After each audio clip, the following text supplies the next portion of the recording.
नमस्कार साथियों, मैं प्रशांत सारवान एक बार फिर से स्वागत करता हूं आप सभी का हमारे इस यूट्यूब चैनल पर। आज हम अपना लेसन नंबर 2 स्टार्ट करेंगे और बात करेंगे ज्योतिष शास्त्र के 4 स्तंभों के विषय में कि वो कौन से स्तंभ हैं जिन पर हमारा पूरा का पूरा ज्योतिष खड़ा है। तो आज की क्लास को मैं स्टार्ट करूं उससे पहले आप लोगों से मैं रिक्वेस्ट करूंगा, आप हमारे चैनल को सब्सक्राइब करें, बेल आइकन पर क्लिक करें ताकि भविष्य में हमारी जितनी भी वीडियोस आने वाली है उनकी नोटिफिकेशन आपको मिलती रहे, आसानी से आप हमारी वीडियोस को देख सकें, इनका लाभ उठा सकें व ज्योतिष सीख सकें। तो बात करते हैं कि कौन कौन से वो 4 स्तंभ है। पहला है हमारे पास नक्षत्र, दूसरा है राशियां, तीसरा ग्रह और चौथा है भाव। इन्हीं 4 स्तंभों पर हमारा पूरा का पूरा ज्योतिष टिका हुआ है। तो इसके विषय में आपको पूर्ण रूप से जानकारी होनी चाहिए यदि आप ज्योतिष सीखना चाहते हैं। तो नक्षत्र हमारे पास है 27, 12 राशियां हैं, 9 ग्रह हैं और 12 भाव हैं। तो सबसे पहले ग्रहों की बात करते हैं कि कौन कौन से ग्रह हमारे पास हैं ज्योतिष के अनुसार, किन किन किन किन को हम ग्रह मानते हैं उनकी हम चर्चा करते हैं। तो सबसे पहले हम लोग सूर्य को लेंगे। देखिए, सूर्य वैसे एक तारा है, परंतु हम ज्योतिष को भू केंद्रीय पद्धति से पढ़ते हैं। हम मानते हैं कि हम पृथ्वी पर हैं और सभी ग्रह जो है वो पृथ्वी के चारों ओर घूम रहे हैं। ये भू केंद्रीय पद्धति केवल हमने ज्योतिष में इस्तेमाल की है, खगोल शास्त्र में इसका इस्तेमाल हमने नहीं किया है। हमें पहले से पता था कि सूर्य के चारों तरफ सभी ग्रह चक्कर लगाते हैं। तो हम पृथ्वी को भू केंद्रीय पद्धति से हम पढ़ते हैं, तो पृथ्वी को हम मान लेते हैं कि एक जगह पर वो है और बाकी ग्रह उसके आसपास घूम रहे हैं। तो इसलिए हमने सूर्य को ग्रहों की श्रेणी में लिया, केवल ज्योतिष के अंतर्गत। खगोल शास्त्र में इसको हमने तारा ही माना है। तो कुछ लोग आ जाते हैं जो कहते हैं जी सूर्य को आप ग्रह मानते हैं, वो तो ग्रह नहीं है ना। ऐसे तर्क वाली बातें करते हैं, इसीलिए मैंने आपको ये बात इतनी डिटेल में बताया। उसके अलावा हमारे जो ज्योतिष शास्त्री थे उन्होंने देखा कि भैया सूर्य का प्रभाव मनुष्य पर, पृथ्वी पर बहुत ज्यादा है। तो जब इसका प्रभाव है तो इसको हम ज्योतिष में लेंगे, है ना।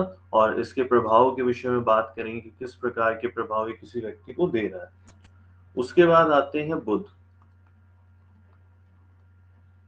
फिर है शुक्र, शुक्र के बाद हमने चंद्रमा को लिया। अब पृथ्वी पर तो हम रहते हैं।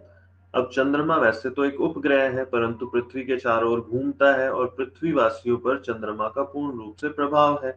आप देखते हैं जब समुद्र में ज्वार भाटे उठते हैं, वो किस कारण से उठते हैं? वो चंद्रमा के कारण से उठते हैं, है ना। बहुत सारी हमारी फसलें हैं जो कि रात में नरिश होती हैं, वो चंद्रमा की किरणों में फलती फूलती हैं। तो इसका मतलब चंद्रमा का बहुत प्रभाव है।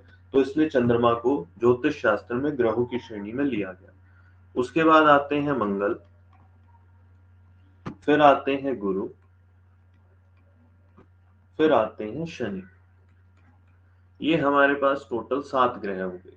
इसके अलावा भी 2 ग्रहों को हम मानते हैं जो कि छाया ग्रह हैं। वो कौन से हैं? राहु और केतु। देखिए, बेसिकली अगर आप अंतरिक्ष में देखेंगे तो राहु केतु आपको दिखाई नहीं देंगे, बाकी के ये सभी ग्रह आपको दूरबीन की मदद से दिखाई दे जाएंगे। सूर्य चंद्रमा के दर्शन आप लोग प्रतिदिन करते हैं। तो राहु केतु जो है वो है छाया ग्रह।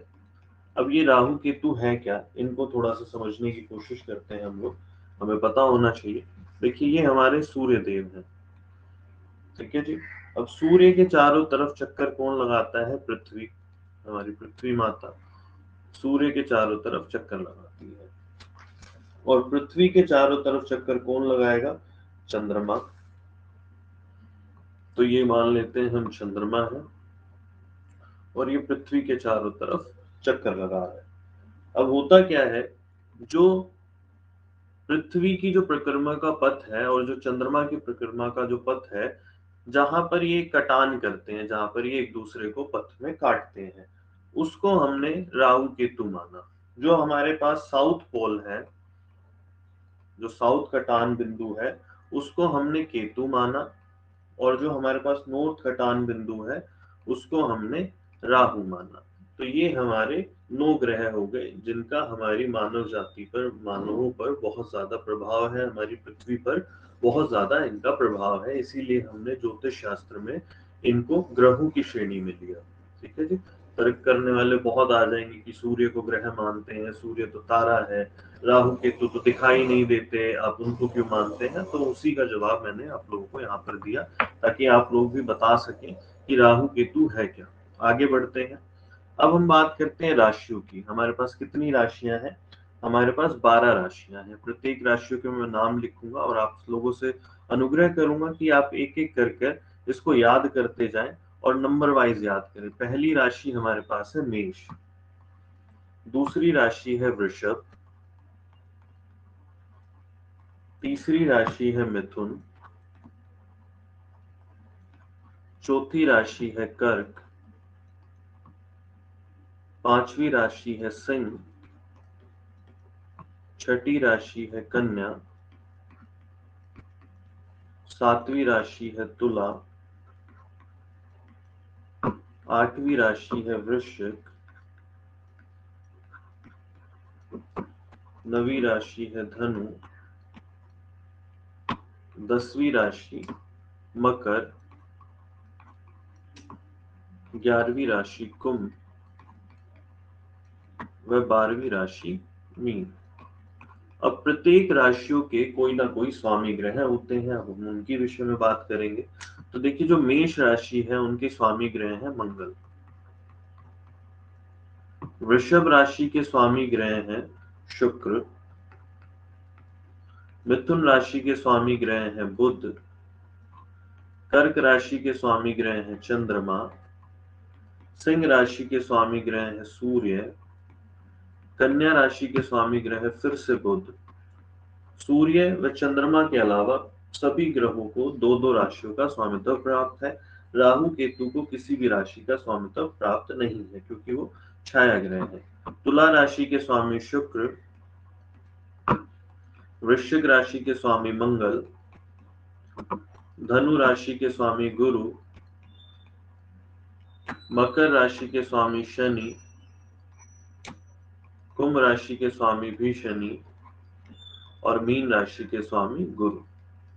देखिए, केवल चंद्र और सूर्य को छोड़कर बाकी सभी ग्रहों को दो दो राशियों का स्वामित्व प्राप्त है। जैसे मंगल को मेष और वृश्चिक का, शुक्र को वृषभ और तुला का, बुध को मिथुन और कन्या का, गुरु को धनु व मीन का और शनि को मकर व कुंभ का, और कर्क और सिंह राशि को, कर्क राशि को चंद्रमा और सिंह राशि को सूर्य।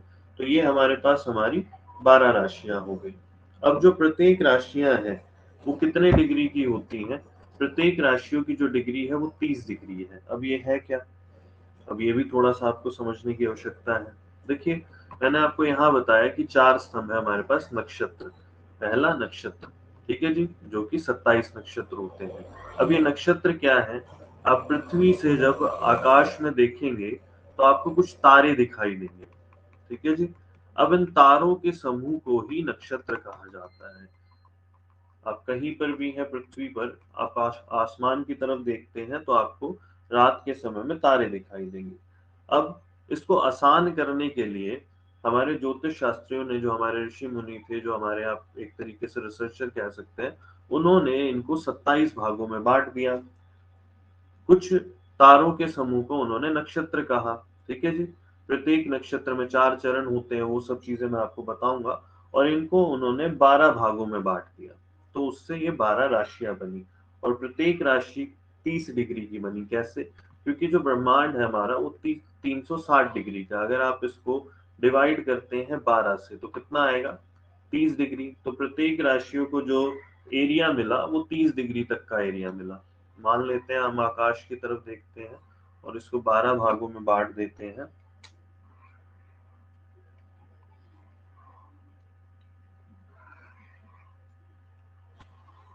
तो हम कह सकते हैं कि हमारे पास 12 राशि, 1 2 3 4 5 6 7 8 9 10 11 और 12। देखिए, पूरी 12 राशियां हो गई हमारे पास, ठीक है जी। तो आप इनको अच्छे से पढ़ लीजिए, इनको याद कर लीजिए, प्रत्येक राशियों को, प्रत्येक ग्रहों को, राशियों के जो स्वामी ग्रह हैं उनको याद करिए। फिर नेक्स्ट क्लास में हम लोग नक्षत्रों के विषय में बात करेंगे और भावों के विषय में बात करेंगे। तो आज के लिए इतना ही। बहुत बहुत धन्यवाद आप सभी का। आप इसी तरीके से हमारे वीडियोस को देखते रहें। और इसको शेयर करें ताकि ज़्यादा से ज़्यादा लोगों तक ये जानकारी पहुँच सके। धन्यवाद।